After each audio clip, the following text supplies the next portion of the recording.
বন্ধুরা দেখো, আজকের আমার রেসিপি হচ্ছে ডিম আলু আর বেসন দিয়ে ধোকা। এটা দারুণ লাগে। পুরো ভিডিওটা দেখো, দেখে ভালো লাগলে একটা লাইক করো।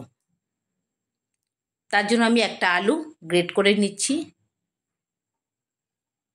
অল্প একটু করেছি, বেশি না। দুটো ডিম দিয়ে যেহেতু করবো, একটা ছোট একটা আলু নিয়েছি। আর নেব 2 চামচ বেসন।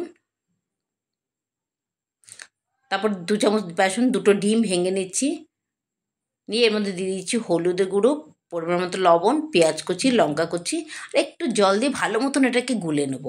আলুটা যেন দলা দলা না থাকে বা বেসনটা যেন দলা দলা না থাকে, সুন্দর করে এটাকে গুলে নেব। একটু টমেটোর টুকরো দিয়ে দিয়েছিলাম। দেখো হয়ে গেছে আমার গোলানো, খুব সুন্দর গোলানো হয়েছে। এবার তাওয়াতে একটু তেল দিয়ে আমি এই গোলাটা দিয়ে দিচ্ছি।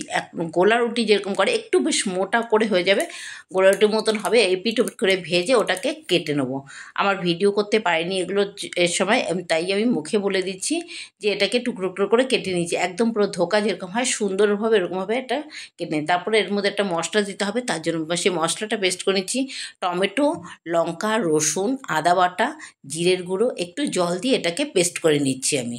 বন্ধুরা, তোমরা পুরো ভিডিওটা নিশ্চয়ই দেখবে, দেখে ভালো লাগলে অবশ্যই একটা লাইক করবে। আর এরকমভাবে তোমরা বানিয়ে খেয়েও, সত্যি বলছি দারুণ লাগে খেতে। আমার মেয়ের দারুণ লেগেছে। তার জন্য দেখো আমি দিলাম জিরে ফোড়ন, আর জিরে ফোড়ন দিয়ে পেঁয়াজ কুচি দিয়েছি।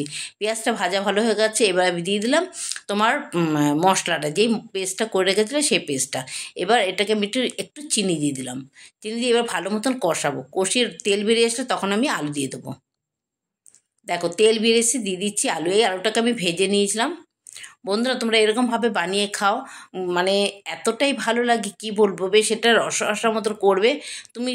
ভাত দিয়ে, রুটি দিয়ে, সব কিছু দিয়েই ভালো লাগে। এতটাই ভালো লাগে খেতে, সে বলার মতো না। ডিম তো অনেক রকম খাওয়া যায়, একদিন এরকমভাবে বানিয়ে খেয়ে দেখো কীরকম লাগে। সত্যি বলছি, আমার মেয়ে বললো বলে, মা এটা কিন্তু দারুণ লাগে খেতে। এরকমভাবে তুমি ডিম যদি অমলেট করে রান্না করো, তুমি এরম করেই করবে, আলু দিয়ে একটু দিয়ে বেসন দিয়ে, বেশ ধোকার মতন দারুণ লেগেছে খেতে। তোমরা এরকমভাবে বানিয়ে খেও। আমার মশলা কষানো হয়ে গেছে, দিয়ে দিলাম জল। এবার দেবো পরিমাণ মতো লবণ। এবার এটা ঝোলটা ফুটে আসলে দিয়ে দেবো ওই ধোকা, যেই ধোকাটা বানিয়ে রেখেছি সেই ধোকাটা দিয়ে দিলাম।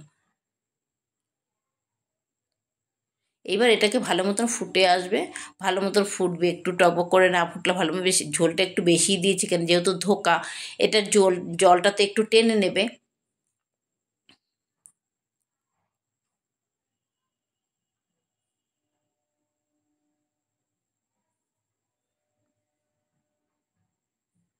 দেখো একটা ধোকাও ভাঙবে না।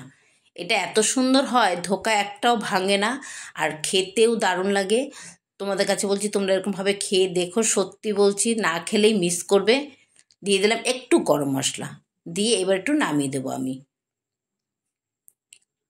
হয়ে গেছে আমার, আলুটাও সিদ্ধ হয়ে গেছে। দেখো ধোকা কিন্তু একটা ধোকাও ভাঙেনি। তোমাদের কিরম লাগলো অবশ্যই একটা কমেন্ট করে জানাবে। ভালো লাগলে একটা লাইক করো। নমস্কার।